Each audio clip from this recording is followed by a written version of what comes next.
Hey guys, welcome back to the channel. So today I am back with a sketchbook painting, and I think for the next month and a half I'll just be only doing sketchbook paintings because currently right now I'm on vacation and I didn't have time to prepare all the big ones to kind of keep the channel alive while I'm away.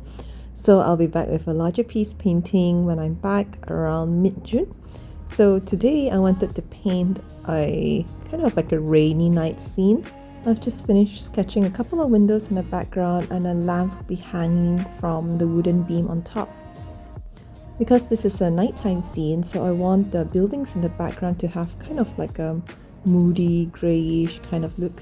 So on this left side of this building here, I'm going to paint it in dark blue mixed with grey, and on this side of the building, I'm painting it in dark brown mixed with grey. So I wanted a little bit of design, I would say, to the building, so it doesn't look so plain. On this side of the wall, I'm going to paint the middle, just framing the windows in a lighter shade of brown, but I also mix it with grey just to continue that greyish sort of moody background. And I paint two columns in a lighter shade of brown just above the windows. As of now, I'm still leaving the windows blank, and this is just the first layer, so it looks a bit uneven, but I wanted to get the color scheme right first. Then I'll paint across the second layer. And then I'm going to be painting on this wooden beam that is supposed to kind of like frame the landscape, and I'm going to paint them in dark brown. Once that is done, I'm going to fill up this empty space here, which are supposed to be the windows, and I'm going to paint this one in black mixed with a little bit of blue, so it becomes this very dark shade of blue.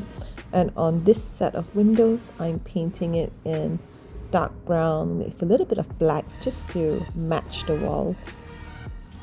Now that I've pretty much covered all the white spaces on this piece of paper, I'm going in for the second layer. Because it looked a little bit bright then, I'm painting this layer in a darker shade. So the color remains the same, but I add more dark gray to it just to bring down the colors because it's nighttime and I want it to be dark. And now because the walls are much darker, so I have to darken the windows as well, so I add more black to it so that you can see the windows. So for the next step, I usually like to blur the scenery in the background, especially if I have something in focus in the foreground, which will be the lamp later. I haven't done this with acrylic gouache, but I do this quite often with acrylics. But I was pleasantly surprised that this is quite easy using gouache because it reactivates just with water. So I took the brush and then I kind of just wet it in between the windows and the wall, and then I blend it, and then now you can see that it's not that jarring and the blurred effect taking place.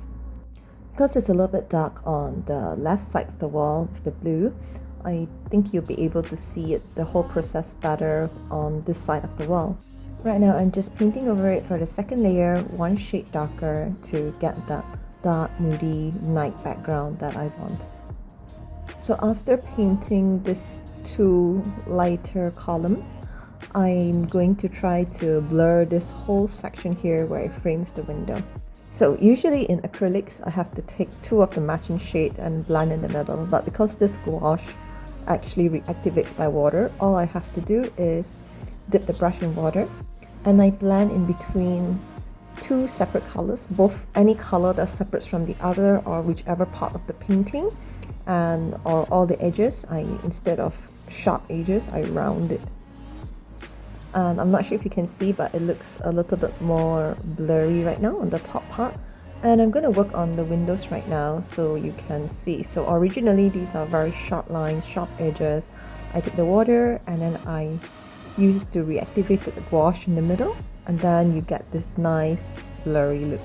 And don't forget to make sure that all the edges are not sharp. You kind of round it to soften it so it gets that nice blurry look. Okay, on to the next part. Because the walls look very plain right now, so I've decided to add two Juliet railings by the windows. So I'm going to paint them in black, and I'm using a size 000 brush to try to get the thin delicate railings. And once I've finished drawing it, I'm going to use the same technique to blur the railings because I want the whole thing to be blurred, or else the railings will just look very out of place. So I take the paintbrush, I dip it in water, and then I go over each railing just to soften it a little bit. Usually it's harder to blur thin lines, but the gouache is fantastic. Just a bit of water and it does the job. Then next I'm going to add just a bit of light in the background on top of these windows here.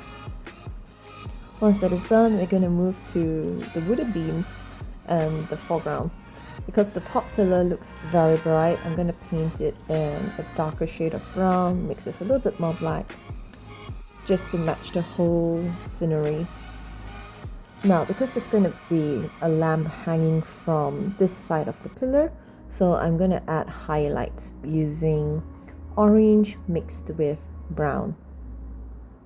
So I add a bit of water and I just blend the highlights into the wood so that it's kind of a bit more subtle. Okay, the next part, I love adding a dash of green or a bit of nature into the whole landscape. Right now I'm using a size 000 brush and I'm using light brown, and I'm just drawing all this kind of like swirly vines hanging from above.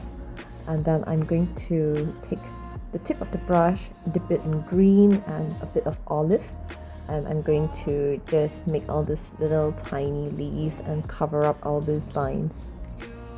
So it's up to you how bushy you want them to be or how long you want them to be dangling from the top. And then once you're ready, we're going to draw the lamp. So this is going to be a very simple lamp. I draw the frame in moss black, and then inside I mix orange with yellow and a bit of white, and then in the middle of the lamp I add more white so it kind of like glows a little bit.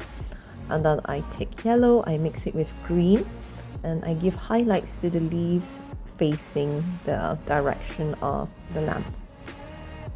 So earlier in the video I said this was going to be a rainy night, and we're going to add the rain right now. I'm using an angular brush so you can get all these very thin fine lines, and I'm just making all these raindrops facing downwards in titanium white. And for the raindrops below, I add longer strokes and shorter strokes near the light. And this painting is finished.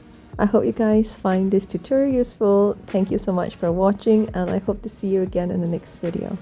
Goodbye!